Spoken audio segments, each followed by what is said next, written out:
एक और अहम मामला सुप्रीम कोर्ट में आर्टिकल 63A से मुतालिक नजरसानी दरख्वास्त की समाअत जारी है। बानी पीटीआई के वकील अली जफर का बेंच की तश्कील पर एतराज़ सामने आया है। आपको बाद में सुनेंगे। चीज़ों को अच्छे अंदाज में चलाना चाहते हैं। चीफ जस्टिस की जानिब से ये कहा गया।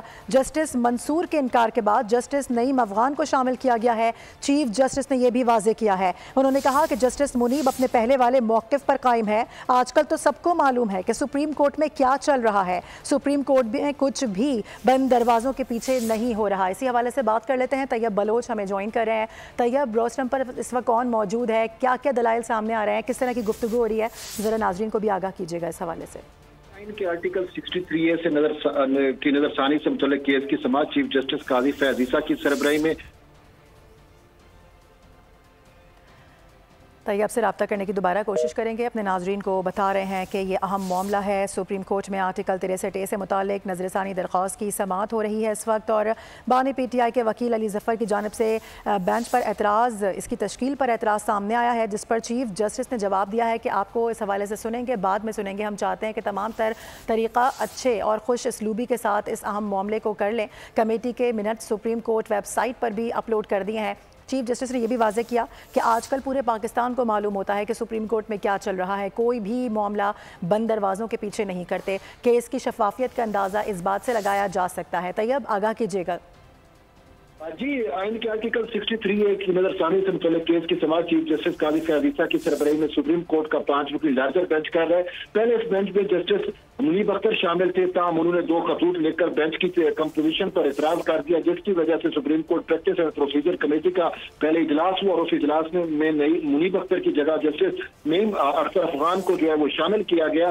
तो फिर 12 बजे इस मामले पर समाअत जो है वो बाकायदा शुरू हुई और जो ही समाअत हुई तो तरीके इंसाफ की जानिब से वकील अली जफर जो है वो अदालत में पेश हुए और उन्होंने जो है वो बेंच की तश्कील के ऊपर एतराज उठा दिया। तो जिस पर चीफ जस्टिस ने कहा कि आप अभी बैठ जाए, आपका एतराज हम बाद में देख लेंगे, फिलहाल हम जो है वो अच्छे अंदाज में इस केस को आगे चलाना चाहते हैं। उसके साथ साथ चीफ जस्टिस ने रिमार्क देते हुए कहा कि हमने जस्टिस मुनीब अख्तर को बेंच में शमूलियत की दरखास्त की थी। जस्टिस मुनीब ने जो है वो पहले अपने मौके पर कायम रहे। आज सुबह प्रैक्टिस एंड प्रोसीजर कमेटी का इजलास हुआ।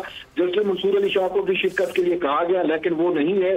जस्टिस मंसूर के इनकार के बाद हमने बेंच में जस्टिस नईम अख्तर अफगान को जो है वो शामिल कर लिया। इसके बाद जो है वो सुप्रीम कोर्ट बार एसोसिएशन के सदर जो है शहजाद शौकत वो रोस्टम पर है। उन्होंने अदालत को बताया कि ये दरखास्त जो है वो 184(3) के तहत जो है वो सुप्रीम कोर्ट बार एसोसिएशन ने भी दायर की थी और इस सवाल से उन्होंने ये भी बताया कि इस सवाल से सदारती रेफरेंस भी आया था, जिसके ऊपर सुप्रीम कोर्ट ऑफ पाकिस्तान ने जो है वो दरखास्तों की और सदारती रेफरेंस की जो है वो इकट्ठे समाअत की और इकट्ठे समाअत करने के बाद उस पर जो फैसला दिया और फैसले में सुप्रीम कोर्ट ऑफ पाकिस्तान ने यह वाजे किया कि जो भी मेंबर रुकन असेंबली है वो अगर अपनी पार्टी पॉलिसी से इनहराफ करेगा तो उसका वोट जो है वो शुमार नहीं होगा।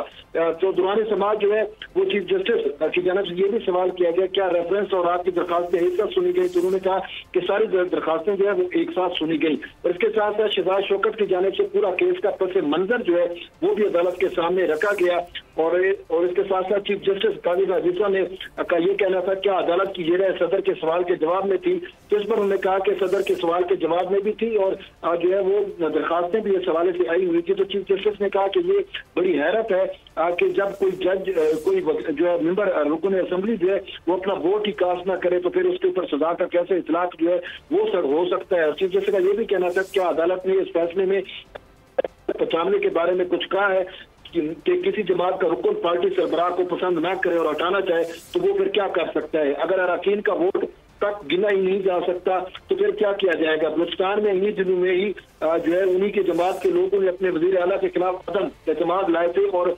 इसके साथ साथ जो है उन्होंने वजीर आला जो है वो तब्दील कर दिया था, उसके बारे में तो कुछ नहीं कहा गया। तो यूं केस की समाअत जो है वो भी जारी है और चीफ जस्टिस काजी फैज ईसा के सरबराह में 5 रुकनी बेंच जो है वो समाअत कर रहा है। ठीक है, केस की समाअत अभी भी जारी है और 5 रुकनी बेंच है जो कि इस वक्त समाअत कर रहा है। इस हवाले से आपसे मजीद भी जानते रहेंगे। फिल वक्त आपने आगाह किया, बहुत शुक्रिया आपका। तैयब, सब्सक्राइब करें और बेल दबाएं ताकि कोई खबर रह न जाए।